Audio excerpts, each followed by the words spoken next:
शाम का वक्त था। आसमान में सूरज ढल रहा था और उसके साथ ही ज्योति देवी का गुस्सा भी बढ़ता जा रहा था। उन्होंने अपने पति कमलेश जी से कहा, देख लेना, ये शादी लंबी नहीं चलेगी। प्रशांत ने हमारी इज्जत का कत्ल कर दिया। ऐसी कौन सी लड़की नहीं थी जो हमारे परिवार के लायक नहीं थी, लेकिन उसने अपनी मर्जी से मेरे खिलाफ जाकर ये लव मैरिज कर ली। कमलेश जी ने ठंडी सांस लेते हुए कहा, ज्योति जी, रिश्तों को वक्त दो। अनुराधा अब हमारे परिवार का हिस्सा बन चुकी है। एक बार उसे समझने की कोशिश करो। लेकिन ज्योति जी के मन में साजिशों की योजना पहले ही तैयार हो चुकी थी। प्रशांत और अनुराधा के लिए शादी का शुरुआती समय तो किसी सपने जैसा था, लेकिन जैसे जैसे अनुराधा ने ससुराल में कदम रखा, उसे महसूस हुआ कि यह सफर इतना आसान नहीं होने वाला। एक दिन प्रशांत को किसी जरूरी काम से बाहर जाने की जल्दी थी। अनुराधा नहाकर जल्दी जल्दी उसके लिए नाश्ता बनाने लगी। इस हड़बड़ी में वह अपनी सास ज्योति जी के पैर छूना भूल गई।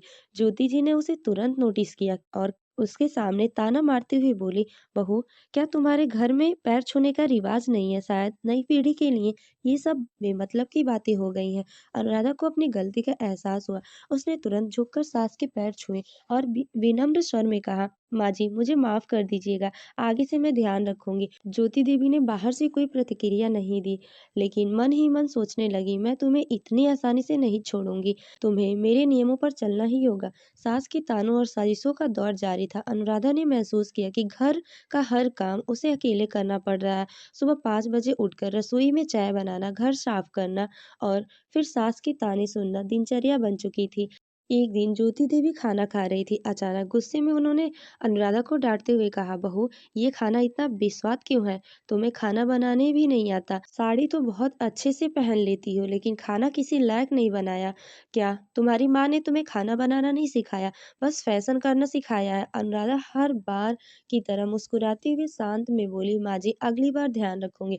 प्रशांत ये सब देखकर अंदर से दुखी हो जाता, लेकिन वह जानता था कि उसकी माँ जिद्दी स्वभाव की है। उसे अनुराधा को दिलासा देते हुए कहा, अनुराधा, थोड़ा वक्त दो, माँ को बदलने में समय लगेगा।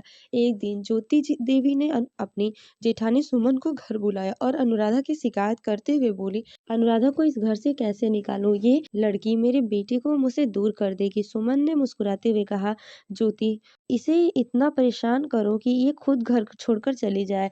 इसके लिए रोज रोज छोटे छोटे झगड़े करो और इसे मानसिक तौर पर थका दो। ज्योति देवी को ये बात जच गई। उन्होंने हर रोज अनुराधा के खिलाफ नई नई साजिशें रची शुरू कर दी।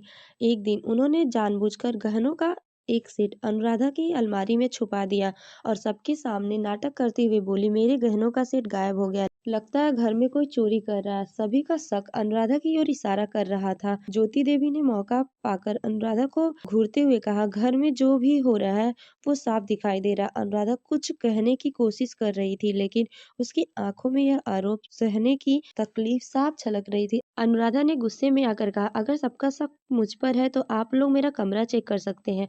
और फिर उसने ही गुस्से में आकर अपने कमरे का सारा सामान हटा हटा कर ढूंढना शुरू कर दिया।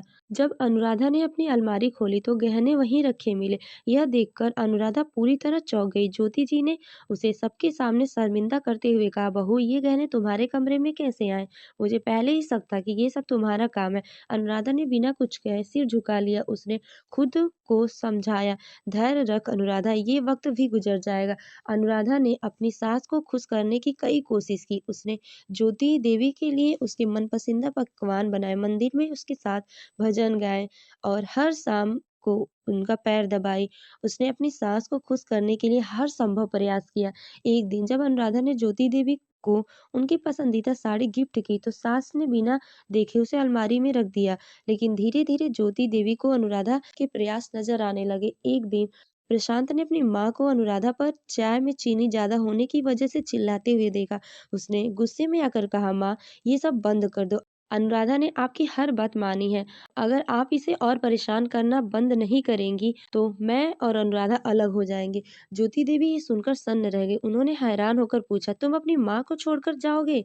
प्रशांत ने दृढ़ता से जवाब दिया, माँ, मैं आपको छोड़कर नहीं जा रहा, लेकिन अब आपके साथ अनुराधा का अपमान सहन नहीं कर सकता। अनुराधा भी इस घर की बहू है। उस रात ज्योति देवी अपने कमरे में अकेले बैठकर सोचने लगी, क्या मैं गलत कर रही थी? अनुराधा ने तो हर तरह मेरी सेवा की है, वह कभी मुझसे बदतमीजी नहीं की है, फिर भी मैं उसे क्यों सजा दे रही हूँ? उन्होंने सोचा, मैंने उसे कितना ताने मारे, लेकिन आज तक उसने कभी कोई शिकायत नहीं की। सुबह जब ज्योति देवी ने अनुराधा को रसोई में अकेले काम करते हुए देखा तो अनुराधा थकी हुई थी, लेकिन फिर भी मुस्कुरा रही थी। यह देखकर ज्योति देवी का दिल भर आया। ज्योति देवी ने अनुराधा से कहा, बहू मुझे माफ कर दो, मैंने तुम्हें बहुत परेशान किया है। तुमने हर ताने को सहा है, कभी जवाब नहीं दिया है। तुमने साबित कर दिया कि तुम इस घर की असली बहू हो। अनुराधा की आंखों में खुशी के आंसू आ गए। माँ, आप मेरी माँ जैसी हैं, मुझे आपका प्यार चाहिए, बस इतना ही। उस दिन के बाद ज्योति देवी और अनुराधा का रिश्ता बदल गया। अब दोनों माँ बेटी की तरह रहने लगी। ज्योति देवी ने अपने भीतर की कड़वाहट को मिटाकर अनुराधा को दिल से स्वीकार कर लिया। तो दोस्तों, आपको ये कहानी कैसी लगी हमें कमेंट करके जरूर बताएं। ऐसी ही और दिलचस्प कहानियां सुनने के लिए हमारे चैनल स्टोरी विद आरजी को सब्सक्राइब करें और नोटिफिकेशन बेल को जरूर दबाएं ताकि हमारी नई कहानियां का नोटिफिकेशन मिलता रहे। Thanks for watching.